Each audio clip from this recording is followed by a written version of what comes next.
Welcome, ladies and gentlemen, to Ausdauer Financial, where we cover all levels of financial news, stuff in the media, Capitol Hill, personal finance, leveraging your resources, etc. In this week's edition, I'd like to discuss paying off your debt at 0%. Okay? Americans pay hundreds of millions of dollars in interest on their debt every single year. This is vast amounts of financial resources you're giving to somebody else because they fronted you material possessions, finances, other things in the past, and now you owe them money. Okay, whether it's a credit card, a car loan, student loans, mortgage, these are all assets or resources that you had agreed to pay back eventually, and now you're stuck with having to pay them back, but at interest. That is free money to the vendor. That's money you're throwing out the window, out of your pocket, that you'll never see again. That it's like going up to your buddy, giving him $10, no questions asked. You're out $10, and they've gained $10, and that's the deal. Debt interest is massive, and it's a big problem, especially in America. So, there are a variety of methods to significantly reduce or outright eliminate the interest. And one such method is the balance transfer method. Used properly, this can be an effective tool to leverage your financial resources and get out of debt a lot faster. Okay? Making mistakes with this is also very dangerous, as it can leave you in a far worse position when you started from. Let's say, for example, you have a credit card you're trying to get rid of at 10%. Okay? You move that on to a 0% balance transfer, 0%, the period runs out, you haven't cleared the balance, and now you're paying off slightly less amount than when you started with, but you're doing it at twice the interest rate. You are now far worse off than when you started, and if you run into that position, you were better off not even trying this method in the first place. Balance transfer methods require you to keep track of things. Your period, your interest rates, your timelines, everything. Because it's very, very easy to lose track of that and run into trouble. Okay? If you have trouble keeping track of that, this may not be the best method for you. If you have people who can help you keep track of that, or if you have methods you can use to keep track of this, then maybe it's worth considering. It's really up to you as to whether or not you feel you can follow the process correctly and accurately and use it to your advantage, or if you don't trust yourself and you need to just stay clear of this altogether. Okay? The two methods I use the balance transfer method with are the incremental and the full. Okay? The incremental is where you take a certain amount of money that you know that above all other expenses you can absolutely, definitively, no questions asked, commit to on a monthly basis for a certain period of time. Let's say, for example, you only know for a fact, no questions asked, no matter what happens in life, you can only commit $100 towards paying off debt for 12 months. Okay, if that's the case, then given the balance transfers have 0% interest, they do include a balance transfer fee. That is 4% of the balance.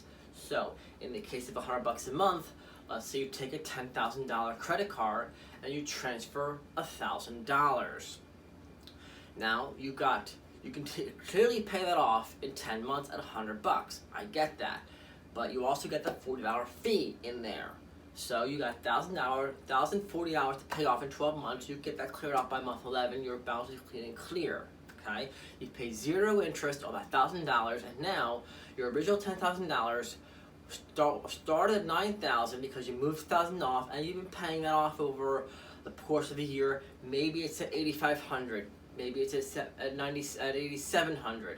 You cleared a few $100 off the balance, assuming you have made no purchase on that original thing. Just straight up, let's say you stop using the card altogether, you've been making just payments, and you managed to bring it down a few $100.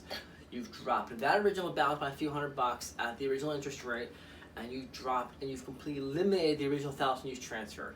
It's a clean and clear way of measuring, keeping track of, and being much less free than the full method. Here's the reason why. Because when you've gotten rid of that incremental balance, you owe absolutely nothing to that balance vendor. So if they jack up your interest rates to 20 or 30 because the period ends, it doesn't matter. You have a zero balance. You owe them nothing. And the original money is still on the original vendor. You're still paying it off at whatever interest you had there. So that is still in its original place. You've lost nothing there, and you've gained the reduction of all that money you've transferred.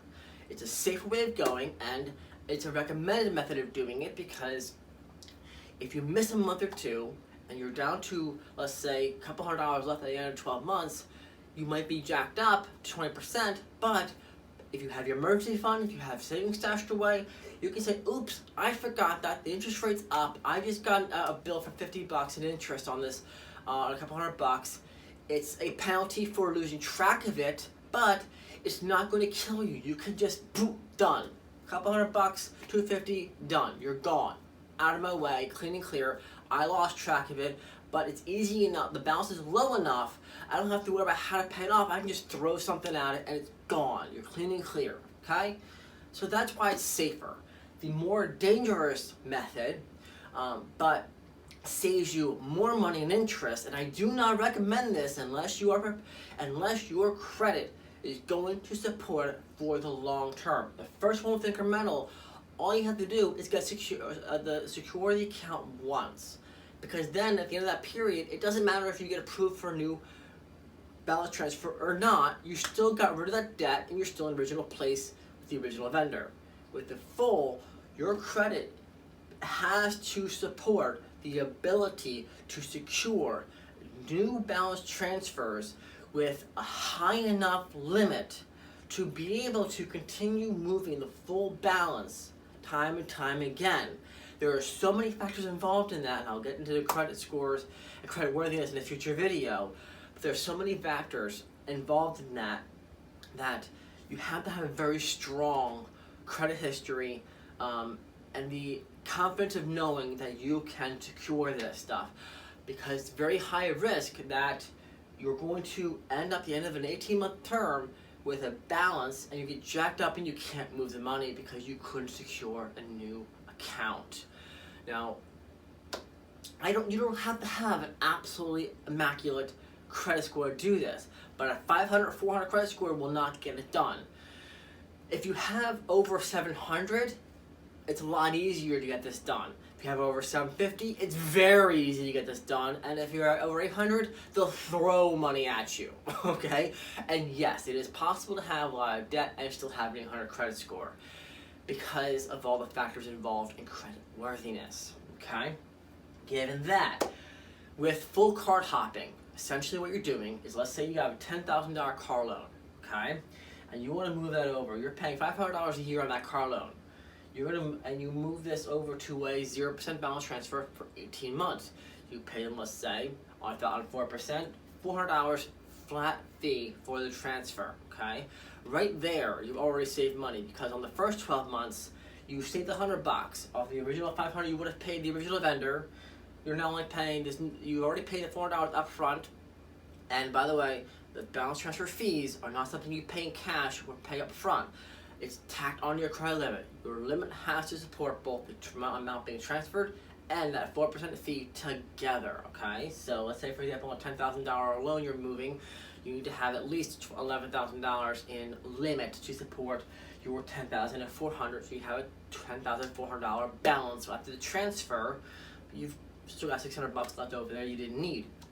Either way, you still got a balance of $10,400 here, okay? Now, the other key here is, after you hit the 12 months, you still got another 6 months of the balance transfer introductory period.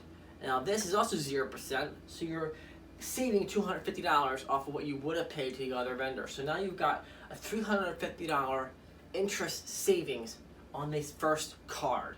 Now let's say, for example, you get through the 18 months, and you're now down to you went from 10,400 and you're down to 8,000, okay? Now you're at the point where you are, let's say, 16 months in. You're going to lose the introductory period in 2 months. Now it's time to do a shopping for a new credit card. You need to give yourself at the very least 2 to 3 weeks, but I recommend up to 2 months, because here's the deal. When you're doing card hopping, process is straightforward, but it's time sensitive. You have to secure credit card with another vendor for a new introductory period. You have to make sure the limit is high enough to support both the remaining balance of your first card plus the new transfer fee, okay? Just same way you did the first time. The difference is once you secure the credit card, activated it, initiated the transfer process, the original credit card with that $8,000 balance has to process and clear that payment for the end of that 18 months. If it clears it in 17 months, fine. You got that cushion of peace of mind of knowing you didn't wait till the last minute and you didn't run a risk of getting a higher interest rate. You got a month left over, you burn that, it's fine, whatever. You've already saved a small fortune in interest, a few $100, and you're moving forward. Now here's where it gets tricky, and this is why I do not recommend this method to most people, because at the end of this period, if you are unable to secure that new balance transfer and get that process before the end of the 18 months, you're now stuck with your $8,000 balance and now 20% interest rate. You are now far worse off than where you originally began, and you have factors beyond your control where you could not secure the other account. That leaves you stuck in a bad position because you left, let's say, an 8% interest rate, and now you're at 80% interest rate on $10,000, and now you're at 20% on $8,000. That will kill you in debt payments, in interest payments, and I do not recommend that. So be very cognizant of that. I do not recommend the card hopping option. I do it. I've done it successfully, but I'm also meticulous at keeping track of my credit score, my credit worthiness, my credit reports, my financial history, all sorts of factors that go into making sure that at the end of each period, I'm going to be able to move that money one way or the other. I also have backup plans where I have, if I can't secure a new credit line at 0% for whatever reason, I have that limit available on a low interest credit card. I keep some around there, 6%, 7%, 8%. And I have plenty of room on that card that if I really needed to, if I was in a pinch, if I wanted to avoid 20%, I can move it on to there until I can secure a new credit card, which means sure, I'm no longer paying 0% at that point, but I am not paying 20% either. I am in range of what I was originally paying, so I'm not losing interest money on this. It's sort of a wash in the laundry. At the same time, I'm not leaving it there. I'm working on the next transfer so I can move that back off of that temporary holding spot. I can resume paying the full balance at 0%. There are a variety of methods to do the card hopping. However, do keep in mind it is a very dangerous method, and there's a lot of factors involved that are beyond your monthly payments that you may or may not have much control over. Therefore, it's high risk and I don't recommend it, but it is possible to do it successfully. The method I do recommend is incremental, because that way you've gotten rid of the 0% balance, clean and clear, and the original money is still where it was. And you have the flexibility of finding something else in your leisure and as your credit allows you to do it again.